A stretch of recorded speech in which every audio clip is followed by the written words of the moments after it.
Bonsoir, comme tous les soirs, c'est l'heure du journal. Casamance, un véhicule militaire se renverse et fait un mort et une dizaine de blessés. Le sous-préfet de Xinjiang a présidé ce mercredi 8 février à la mairie de Xinjiang un CLD pour la préparation du gamou annuel du Fogni prévu le 10 mars 2023 à Xinjiang en présence des maires et oulémas du Fogni. Bignona, l'artisanat est un métier très apprécié par la population. Beaucoup de jeunes travaillent pour gagner leur vie. La page des sports va compléter cette bulletin d'information. C'est tout pour le moment. Bonsoir et bienvenue pour vous informer. C'est le bilan de l'accident survenu aujourd'hui à hauteur de Django dans le département de Bignona. Un mort et 11 blessés, dont 4 dans un état grave. L'accident concerne un véhicule militaire qui se serait renversé. Le véhicule faisait partie d'un cortège de voitures de l'armée. Ce convoi avait quitté Ziguinchor pour se rendre à Thiès. L'accident est survenu sur la route nationale 4 d'après Seneweb.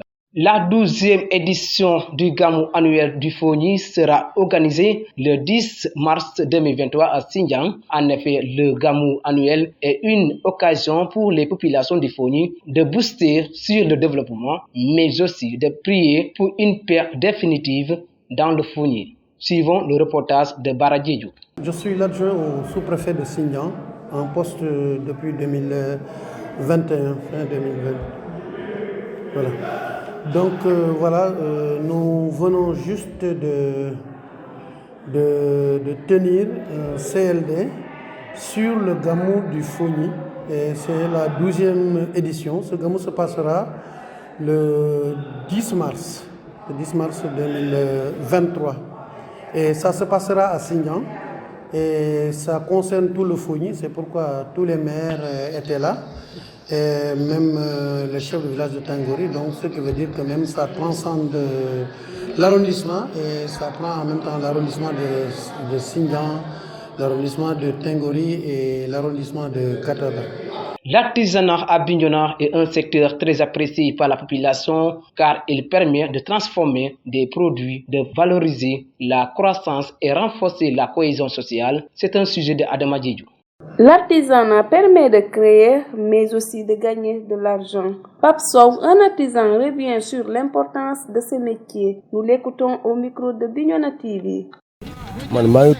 Je m'appelle Pape Sow, j'habite à Touba. J'ai choisi de rester à Bignona pour travailler.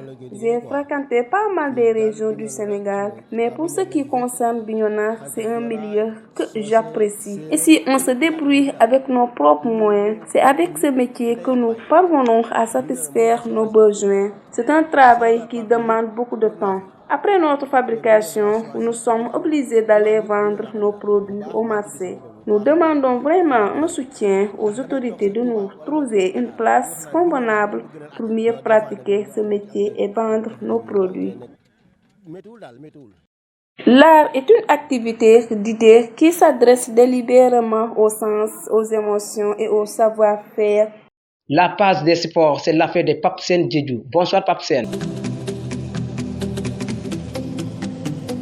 Bonsoir Kadjali Sambou. La part des sports que nous démarrons aujourd'hui par la Coupe du Sénégal préliminaire senior. Première journée, Niaguis FC est tenu en échec face FC de Bignona. Score final 1-0. Éliminatoire de la Coupe du Monde basket jaune d'Afrique. Les dernières séances d'entraînement. Les Lions avant d'affronter l'Égypte. Selon VIP Sport, le FC Mench accueille les 3 pensionnaires de la génération foot, vainqueur du champ 2023 en Algérie, avec l'équipe nationale locale. Pape Amadou Diallo, Lamine Kamara et Malik Mbaye sont désormais à Gréna. Le club Agrena est fier d'enregistrer la signature de 3 joueurs locaux du Sénégal qui vient de remporter le championnat d'Afrique des Nations.